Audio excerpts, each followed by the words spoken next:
talked about this before in this room, about the president's trips to battleground states in which he has an event and then he has a fundraiser. And I know you've talked even more recently when Ann asked you about how the language in these different official versus campaign events are often quite similar.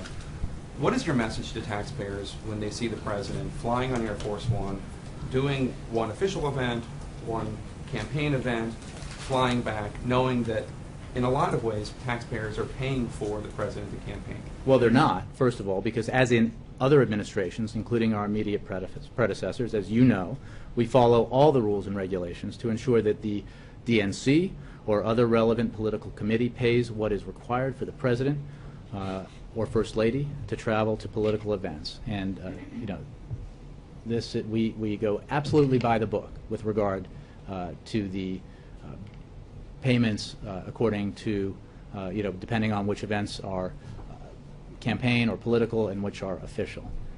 The suggestion that there is something wrong with the fact that the president says the same thing about what his vision is and what his policies are and what his beliefs are in front of official audiences, non-political audiences, as he does in front of audiences who are his supporters, I think is kind of ridiculous. That, in fact, I think it is a testament to his absolute constancy and consistency.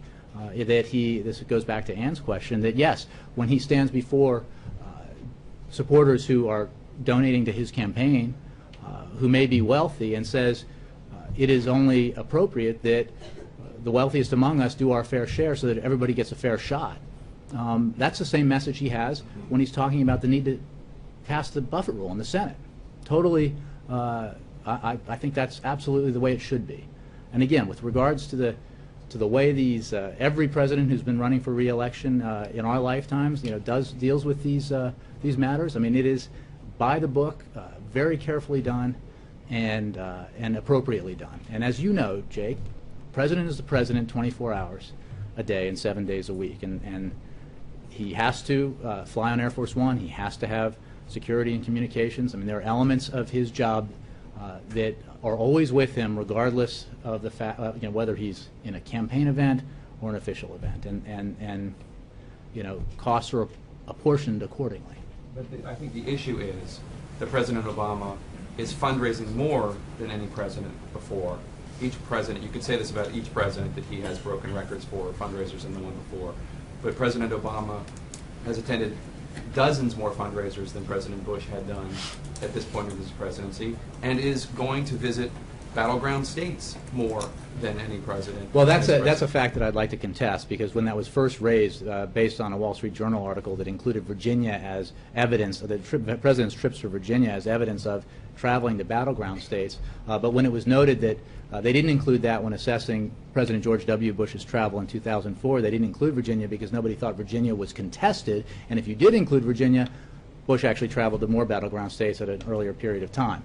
So the president should not be penalized for the fact that the voters of Virginia decided to vote for him in 2008. The two states he's visited the most this year. And 2012, we hope. I'm sorry. The two states he's visited the most this year are Ohio and Florida. Mm-hmm. That's just a coincidence? Two very populous states, very important states, and I'm sure he'll be back to those states as well as others. We were recently in Oklahoma. I'm an eternal optimist, but I'm prepared to suggest that it's unlikely that anyone would call that a battleground state. He gave a major speech in Nebraska. Again, prepared to suggest that that's not a battleground state, although a portion of it was in 2008. If you look at everyone in the news organizations and all their maps about what states are up for grabs and that kind of stuff and say the president can't go to those states, you're basically saying he can't go to half the country. He can't go to, and probably far greater than half in terms of population. He can't go to... Nobody's saying he can't go to those states, Jake. The question is, should they be declared campaign trips? So you're saying he cannot make official make official trips to a significant portion of the country because you guys have declared them battleground states. And let me be clear. Some of the states you've declared battleground states had never been won by a Democrat before until for years and years before 2008, or President Obama won by double digits in 2008. But that's a battleground state now. Again, it is impossible for him to appropriately do his job and travel around the country and talk with the American people. If he is guided by that kind of narrow view of what is a battleground state or a safe state for a Democrat or a safe state for a Republican, he's president of all the people, all of the United States, and will travel accordingly.